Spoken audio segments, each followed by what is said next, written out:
15 अक्टूबर 1995 की रात प्रशांत महासागर के ऊपर आसमान बिल्कुल शांत था। आलीशान डबल डेकर विमान पैन एम फ्लाइट 6 अपने यात्रियों को लेकर हवाई से सैन फ्रांसिस्को की ओर बढ़ रहा था। विमान के अंदर सब कुछ सामान्य लग रहा था। कोई संगीत सुन रहा था, कोई खिड़की से बादलों के बीच चमकते चांद को देख रहा था, तो कोई सफर खत्म होने के बाद अपने परिवार से मिलने के सपने सोच रहा था। किसी को अंदाजा भी नहीं था कि अगले कुछ मिनट उनकी पूरी जिंदगी बदल देने वाले हैं। अचानक विमान के बीचों बीच जोर की आवाज गूंजी। 4 हथियारबंद नकाबपोश अपनी सीटों से उठ खड़े हुए। उनके हाथों में बंदूकें थीं और चेहरों पर डरावनी सख्ती। एक ने कॉकपिट की ओर इशारा करते हुए चिल्लाकर कहा कि अब इस विमान का रास्ता वही तय करेंगे। पूरे विमान में चीख पुकार मच गई। छोटे बच्चे रोने लगे, कई लोग सीटों के नीचे छिपने लगे और कुछ लोग डर के मारे भगवान को याद करने लगे। कॉकपिट के अंदर पायलट ने तुरंत एयर ट्रैफिक कंट्रोल को खतरे का संदेश भेजा। जमीन पर अफरा-तफरी मच गई। रेस्क्यू टीमों को अलर्ट कर दिया गया, लेकिन तभी विमान का सिग्नल अचानक गायब हो गया। ऐसा लगा मानो विशाल महासागर ने उस जहाज को निगल लिया हो। असल में विमान सीधे प्रशांत महासागर के सबसे भयानक तूफानों में से एक के बीच जा चुका था। काली घटाएं आसमान को ढक चुकी थीं। तेज हवाएं विमान को खिलौने की तरह उछाल रही थीं। बिजली की चमक खिड़कियों को सफेद कर देती और अगले ही पल सब कुछ अंधेरे में डूब जाता।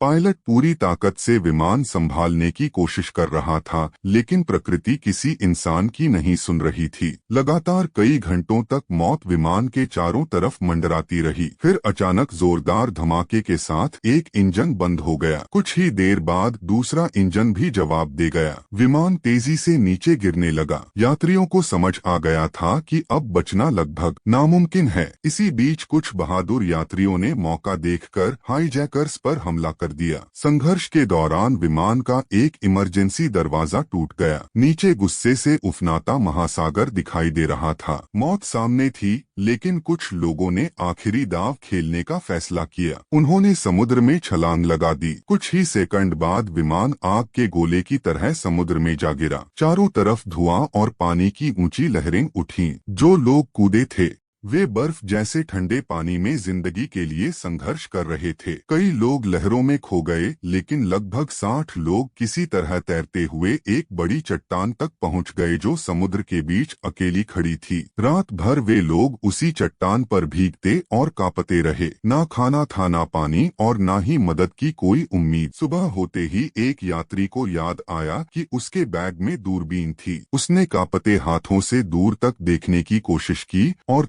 भी धुंध के बीच उसे जमीन का एक छोटा सा टुकड़ा दिखाई दिया। वह जोर से चिल्लाया, वहाँ जमीन है। बस फिर क्या था? जिन लोगों में थोड़ी भी ताकत बची थी वे दोबारा समुद्र में उतर गए। कई घंटे तक ऊंची लहरों और खतरनाक समुद्री जीवों से लड़ते हुए आखिर कुछ लोग उस छोटे से द्वीप तक पहुंच गए। वहाँ सिर्फ रेत, कुछ पेड़ और घनी झाड़ियाँ थीं, लेकिन उनके लिए वह जगह किसी स्वर्ग से कम नहीं थी। उन्होंने लकड़ियों और बेलों से एक अस्थायी बेड़ा बनाया और बाकी बचे लोगों को भी चट्टान से द्वीप तक ले आए। अब वे सभी एक अनजान वीरान द्वीप पर फंस चुके थे। शुरुआती दिन किसी डरावने सपने जैसे थे। भूख और प्यास हर पल उन्हें कमजोर कर रही थी। तभी एक स्कूल टीचर जिसका नाम डेनियल था आगे आया। उसने सबको हिम्मत दी और कहा कि अगर वे साथ रहे तो शायद जिंदा बच सकते हैं। धीरे धीरे लोगों ने काम बांटना शुरू किया। कुछ लोग खाने की तलाश में जंगल की ओर जाते, कुछ बारिश का पानी इकट्ठा करते और कुछ लोग शेल्टर बनाने में जुट गए। कई दिनों की मेहनत के बाद उन्होंने मछली पकड़ना सीख लिया। उस रात जब पहली बार आग पर मछली पकाई गई तो उसकी खुशबू ने सबकी आंखों में उम्मीद जगा दी। दिन बीतते गए, फिर हफ्ते और फिर महीने। मदद कहीं से नहीं आई। बाहर की दुनिया ने मान लिया था कि फ्लाइट हमेशा के लिए महासागर में खो चुकी है। परिवारों ने अपने प्रियजनों की याद में शोक सभाएं कर ली थीं, लेकिन उस छोटे से द्वीप पर जिंदगी अब भी हार मानने को तैयार नहीं थी। उन्होंने पेड़ों की शाखाओं से मजबूत झोपड़ियां बनाई, नारियल और जंगली फलों से पेट भरना सीखा। कुछ लोगों ने समुद्र किनारे पत्थरों से बड़े बड़े SOS चिन्ह बनाए ताकि कोई विमान उन्हें देख सके। शुरुआती साल बेहद दर्दनाक थे। बीमारियों और कमजोरी की वजह से कई लोग मर गए। हर मौत उनके दिल पर गहरा घाव छोड़ जाती।